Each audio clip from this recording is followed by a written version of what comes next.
ایک بدماش نے کہا تھا، یہ ان کا مفکر ہی ہے ایک، اس نے کہا تھا مسلمانوں سے 4 چیزیں مٹا دو تو مسلمانوں کا وجود ختم ہو جائے گا۔ 4 چیزیں جب تک ان کے اندر ہیں یہ کبھی مٹ نہیں سکتے۔ وہ 4 چیزیں کون سی ہیں؟ اس نے کہا ایک قرآن، دوسرا حج، تیسرا جہاد اور چوتھا حضور علیہ السلام سے عشق۔ یہ 4 چیزیں اگر مسلمانوں سے ختم کر دی جائیں تو ان کا وجود توڑ کے رکھ دیا جائے گا۔ یہ بکھر بھی جاتے ہیں، یہ 4 چیزیں ان کو پھر کھڑا کر دیتی۔ تو قرآن مجید غیر متبدل ایک پیغام حق ہے اور اس کی زیر زبر بھی نہیں بدل سکتی۔ یہاں چچینیا میں اور ان ریاستوں کے اندر جب قرآن مجید چھین لیا گیا اور مدارس بند کر دیے گئے، مسجدوں کو تالا لگا دیا گیا، اور جو سبزی بھی بیچتے تھے وہ سبزی بھی دیتے تھے، قرآن کی آیتیں بھی سکھاتے تھے۔ گھر کے اندر ماں جو ہے وہ کپڑے بھی سیتی تھی اور ساتھ بچے کو بیٹھ کے قرآن مجید حفظ بھی کرواتی تھی۔ تو قرآن مجید ختم نہیں ہونے والا، اور اللہ نے آج بھی، یہ امت کے عروج کا زمانہ نہیں ہے، یہ امت کے زوال کا دور ہے۔ ہر گلی میں، ہر بستی میں، ہر محلے میں حافظ قرآن ہے۔ یہ امت کے زوال کے زمانے کی کہانی ہے، اور جب امت عروج پہ ہوگی پھر کیا عالم ہوتا ہوگا۔ قرآن اس امت کی زندگی ہے، اس امت کی حیات ہے۔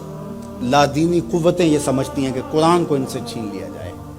میں کہتا ہوں تم میں جرأت ہے تو قرآن کے چیلنج کو قبول کرو۔ قرآن نے کہا ان کنتم فی ریب مما نزلنا علی عبدنا فاتوا بسورۃ من مثلہ۔ قرآن کی مثل ایک کی صورت لا کے دکھاؤ۔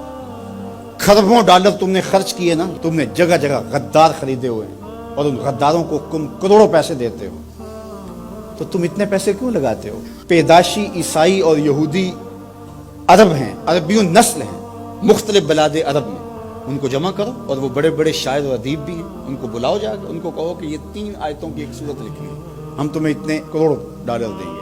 لیکن تیرے سامنے یوں دبے لچے فصحا عرب کے بڑے بڑے، کوئی جانے کے منہ میں زبان نہیں بلکہ جسم میں جان۔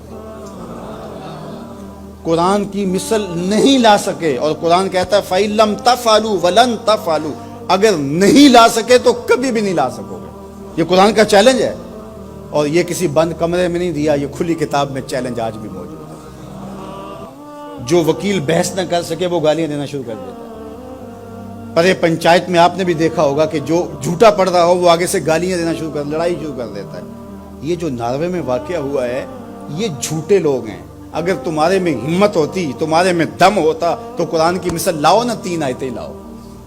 لیکن یہ آگ لگانے کا مطلب کیا ہے؟ آگ لگانے کا مطلب کہ تم اپنی شکست تسلیم کر رہے ہو کہ ہم اس کتاب کا مقابلہ نہیں کر سکتے، اس لیے گندگی اور غلاظت پہ اتر آئے ہو اور قرآن مجید کے نسخے کو آگ لگانا جانتے ہو۔ اور میاں تم کسی نسخے کو تو آگ لگا لو گے، لیکن جو روحوں پہ لکھا ہوا ہے اس کو آگ کیسے لگاؤ گے؟ اور علماء نے کہا ہے کہ جب قرآن مجید کو کوئی آگ لگائے یا اس کو پھینک دے تو وہ لفظ پھینکتا ہے، نور اڑ جاتا ہے اس کا۔ قرآن اللہ کی کتاب ہے، اللہ اس کی حفاظت کرتا ہے۔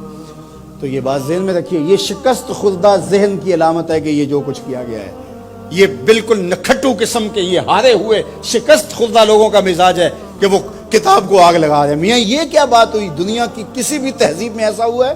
کوئی بھی دانشور ایسا کرتا ہے؟ تمہارے میں دم ہے، جرأت ہے تو اس کتاب کا مقابلہ کر کے دکھاؤ، اور تم نہیں کر سکتے اور کبھی بھی نہیں کر سکتے۔ اور یہ قرآن کا چیلنج 14 صدیوں سے موجود ہے۔ بڑے بڑے اہل سخن اس زمانے میں تھے جن کے سخن کا طوطی بولتا تھا، اور جو قادر الکلام شاعر اور ادیب اور فلسفی جو ہے وہ فصحا کہلاتے تھے، لیکن قرآن کا مثل وہ بھی نہیں لا سکے۔ تم کس کھیت کی مولی ہو؟ تو قرآن کل بھی چمکتا تھا، قرآن آج بھی چمکتا ہے، اور قرآن کے اجالے اور قرآن کی روشنیاں باقی رہیں گی۔ تو صاحب یہ بات ذہن میں رکھیے کہ اس کتاب سے ہمیں زندگی ملے گی، کتاب سے کبھی بھی دور نہ ہونا۔ چاہے 2 رکوع روزانہ قرآن مجید کی تلاوت معمول زندگی بنا لو، تمہارا کوئی دن قرآن کی تلاوت کے بغیر نہ گزرے۔ قرآن دن کے اجالوں میں اور رات کی تنہائیوں میں پڑھو، قرآن کے ساتھ جڑ جاؤ۔ یہ کتاب زندہ ہے، بلکہ اقبال نے تو کیا خوب بات کہی کہ فاش گوئیں مانچ در دل مزمرست، این کتاب نیس چیزیں دیگر است۔ اقبال کہتا ہے میں کھل کے نہ کہہ دوں جو میرے سینے میں چھپا ہے، یہ کتاب نہیں، یہ کوئی اور ہی شے ہے۔